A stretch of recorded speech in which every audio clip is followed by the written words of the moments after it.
پھر حضرت زید ابن ارقم اتنے پریشان ہوئے اور پھر اللہ سے دعائیں کر رہے ہیں کہ یا اللہ تو ہی اپنے نبی کو خبر دے دے. تو صحیح بخاری میں آتا ہے کہ یہ پھر آیات نازل ہوں گی کہ انہوں نے یہ بات کی ہے. اور سیم وہ جملہ جو عبداللہ ابن ابی نے بولا تھا نا, تو وہ یہی بولا تھا, لَإِن رَجَعْنَا إِلَى الْمَدِينَةِ لَيُخْرِجَنَّ الْأَعَزُّ مِنْهَا الْأَذَلَّ. پھر تو ظاہر قرآن بچنا تھا, لیکن نبی اسلام فرمایا چھوڑو, درگزر کرو.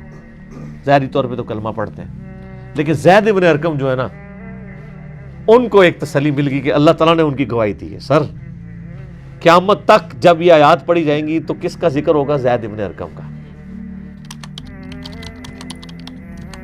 عبداللہ ابن ابی نے یہ بات کی تھی ایک غزوے سے واپسی پہ, ایک انصار اور غریب مہاجر کا جھگڑا ہوا. اس کانٹیکسٹ میں بخاری میں حدیث موجود ہے.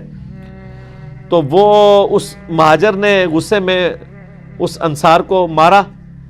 تو اب منافقین کو تو یہ موقع چاہیے تھے. انہوں نے کہا کہ جی وہ نسلی تعصب بھڑکانے کی کوشش کی. منافقین چونکہ مدینہ کے تھے اور انصار بھی مدینہ کے تھے, ان کا دیکھو نا, ہماری بلی ہمیں میوں, ہمارے ٹکڑوں پہ پلنے والے, اور آج یہ حالت ہے یہ ہمیں مار رہے ہیں. تو اب ہم مدینہ جائیں گے نا تو ہم وہاں سے ان ذلیلوں کو باہر نکالیں گے.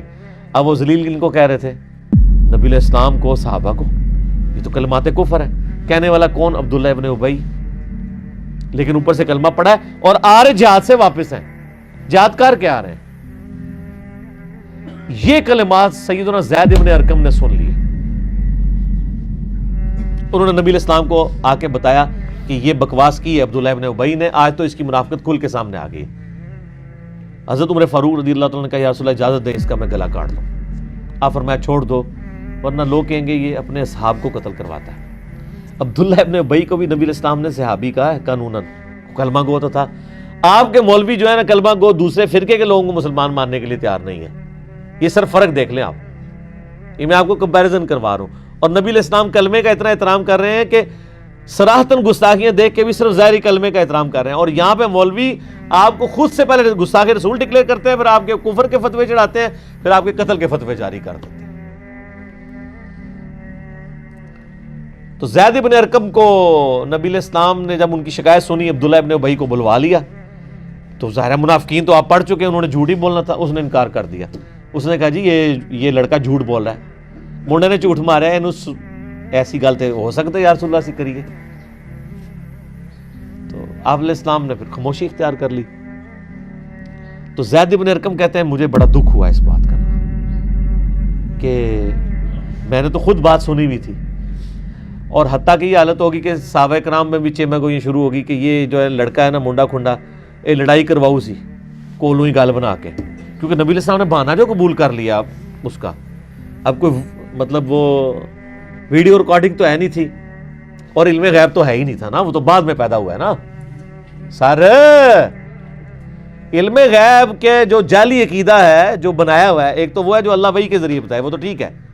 جو باقی بنایا ہوا ہے تو بعد کی پیداوار ہے نا, ورنہ تو صحابہ کرام کہتے ہیں یا رسول اللہ آپ علم غیب ہے, آپ خود ہی بتا دینا. تو پھر حضرت زید ابن ارقم اتنے پریشان ہوئے اور پھر اللہ سے دعائیں کر رہے ہیں کہ یا اللہ تو ہی اپنے نبی کو خبر دے دے. تو صحیح بخاری میں آتا ہے کہ یہ پھر آیات نازل ہوں گی کہ انہوں نے یہ بات کی ہے. اور سیم وہ جملہ جو عبداللہ ابن ابی نے بولا تھا نا, تو وہ یہی بولا تھا, لَإِن رَجَعْنَا إِلَى الْمَدِينَةِ لَيُخْرِجَنَّ الْأَعَزُّ مِنْهَا الْأَذَلَّ. پھر تو ظاہر قرآن بچنا تھا, لیکن نبی اسلام فرمایا چھوڑو, درگزر کرو. ظاہری طور پہ تو کلمہ پڑھتے ہیں, لیکن زید ابن ارقم جو ہے نا, ان کو ایک تسلی مل گئی کہ اللہ تعالیٰ نے ان کی گواہی دی ہے. سر قیامت تک جب یہ آیات پڑھی جائیں گی تو کس کا ذکر ہوگا؟ زید ابن ارقم کا.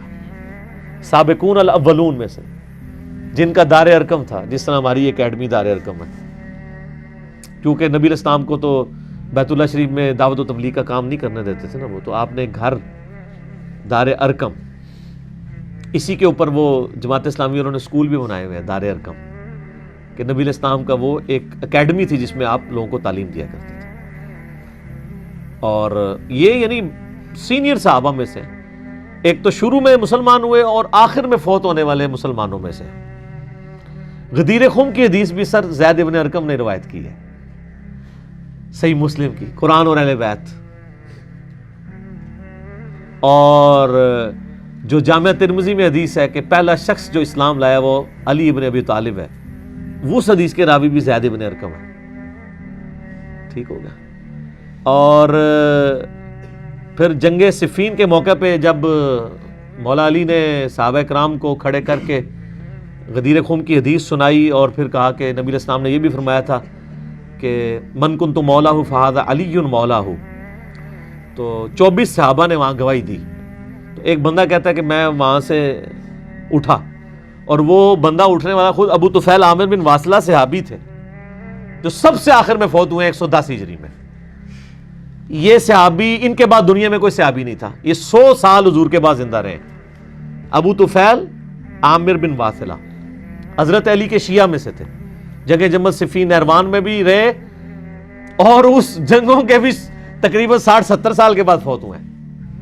اور ان کی حدیثیں نبی علیہ السلام سے بھی ہیں اور حضرت علی علیہ السلام سے بھی ہیں. یعنی ڈائریکٹ، چونکہ یہ کہتے ہیں میں بہت چھوٹا تھا جب میں نے نبی علیہ السلام کو دیکھا تھا، 7-8 سال کا. تو ابو طفیل بن عامر بن واصلہ کہتے ہیں میں یعنی اٹھا.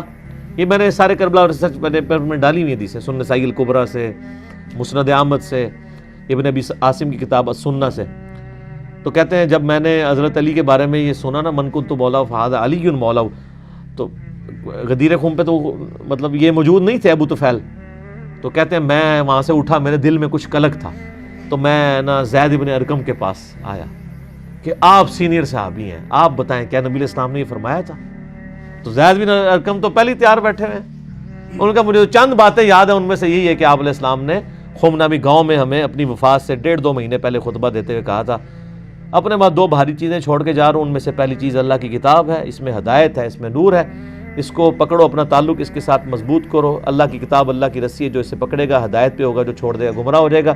دوسری بھاری چیز میرے اہل بیت ہیں، اور میں تمہیں اللہ کا خوف دلاتا ہوں اہل بیت کے معاملے میں. 3 دفعہ فرمایا تھا. اور پھر آپ علیہ السلام نے مولا علی کا ہاتھ وہاں پہ پکڑ کے صحابہ میں یوں بلند کیا اور کہا من کنت مولا ہوں فہذا علی مولا ہوں، جس کا مولا میں اس کا مولا علی. اے اللہ اس سے محبت رکھ جو علی سے محبت رکھے، اس سے دشمنی رکھ جو علی سے دشمنی رکھے. تو یہ ہے زید ابن ارقم. مزید کچھ عرض کر دیں زید ابن ارقم کے بارے میں. اسی حدیث کے کانٹیکسٹ میں نا جو میں بتا رہا ہوں، امام بخاری نا اسی سورت المنافقون کی آیت نمبر 8 جو ہم پڑھ رہے ہیں، اس کے کانٹیکسٹ میں یہ پوری حدیث لے کے آئے کہ زید ابن ارقم نے وہ عبداللہ ابن ابی کی بات سن لی تھی، نبی علیہ السلام کو بتایا تو عبداللہ ابن ابی نے جھوٹی قسم کھا لی، پھر آیات نازل ہوئی. پھر امام بخاری ساتھ ایک اور حدیث لے کے آئے ہیں، اس میں الفاظ ہیں کہ جب واقعہ ہرہ ہوا، یعنی یزید نے چڑھائی کر کے مدینہ شریف کو پامال کیا، کئی صحابہ اور تابعین کو قتل کیا، ان کی عورتوں کے ساتھ برائی والا معاملہ ہوا جو کچھ، کیونکہ شہادت حسین علیہ السلام کے بعد اہل مدینہ نے یزید کی بیعت توڑ دی تھی کہ اب تو کوئی جواز ہی نہیں رہا کہ تم نے یعنی نواسہ رسول کو قتل کر دیا ہے، ان کے ساتھیوں کو، کہ ہم تمہیں امیر المومنین مانیں. پھر یزید نے فوج بھیجی تاکہ اہل مدینہ کو دوبارہ بیعت میں وعدہ کیا جائے، نہیں تو ان کو قتل کیا جائے. اور وہی ہوا، وہ بیعت تو نہیں کی تو اس نے مدینہ 3 دن کے لیے حلال کیا اپنی فوجوں پہ، انہوں نے جس طرح ظلم کیا، واقعہ ہرہ. تو بخاری میں وہ حدیث اسی موقع پہ ہے کہ واقعہ ہرہ کے موقع پر انس ابن مالک کہتے ہیں کہ میں بڑا غمگین تھا. انس ابن مالک کون؟ 93 ہجری میں فوت ہوئے ہیں، نبی علیہ السلام کے بعد 82 سال زندہ رہے اور 10 سال حضور کو وضو کروانے والے، حضور کے بچوں کی جگہ انس ابن مالک. تو انس ابن مالک کہتے ہیں میں بڑا غمگین تھا کہ اتنے مدینہ شریف میں قتل و غارت کروایا ہے یزید نے، تو میں بڑا غمگین تھا. تو مجھے زید ابن ارقم نے خط لکھا، ہائے ہائے ہائے، اور اس خط میں انہوں نے لکھا کہ انس ابن مالک آپ کو غمگین ہونے کی ضرورت نہیں ہے، کیا ہمیں حضور نے پہلے نہیں بتایا تھا کہ ہمارے انصار مدینہ کے ساتھ یہ ظلم ہوں گے؟